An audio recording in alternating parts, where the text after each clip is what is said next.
সেদিনটা ছিল দিন গাজনের দিন, আর আমি ছিলাম আমার মায়ের মামা বাড়িতে। আর আমি ভিডিও করছি দেখে আমার মামাকে এখানে রাগানোর চেষ্টা করছিল। আর একটু বাইরে বেরিয়ে গেছিলাম আমি আমার ভাই। এখানে প্রচণ্ড সিগন্যালের প্রবলেম হচ্ছিল, যে কারণে আমি কোনো ভিডিও আপলোড করতে পারছিলাম না। এই যে এটা হলো আমার মায়ের মামা বাড়ি। অবশ্য এখানে আমার মায়ের জাস্ট দুটো মামাই থাকে। তো তারপর বেরিয়েছিলাম গাজন দেখতে। অবশ্য গাজন সব হয়ে গেছিলো, আমরা জাস্ট লেট করেছিলাম অনেকটা।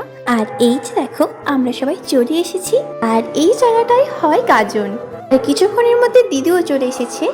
আর এত গরম ছিল সেদিন, এত সূর্যের তেজ যে টেকা যাচ্ছিল না ওখানে। আর এইখানে দেখো একজন মহিলা সন্ন্যাসী হয়েছে। মেনলি আমার গাজন বলতে আমি সেরকম দেখি না, কারণ আমার একটু এইসব থেকে আনকমফোর্টেবল লাগে। তো তারপর তো শেষ হয়ে গেছিলো, বলেছিলাম তারপর শেষ মোমেন্টে গেছিলাম, তারপরে চলে এসেছিলাম। আর জানো তো আমি কবে থেকে ভাবছি যে ভয়েস ওভারটা কমপ্লিট করবো, ভিডিওটা দেবো, বাট আমার কলেজে এত অ্যাসাইনমেন্ট যে আমার টাইমই হচ্ছিল না।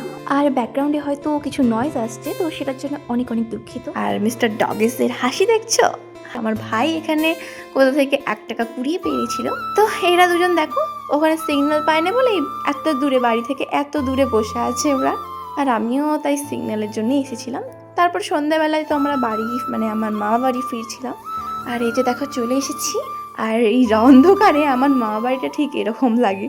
হ্যাঁ, কোনো হন্টেড হাউসের থেকে কম কিছু না। তারপরে তো এক কড়াই মুড়ি নিয়ে আমরা এই সবাই মিলে খেতে বসে পড়েছিলাম।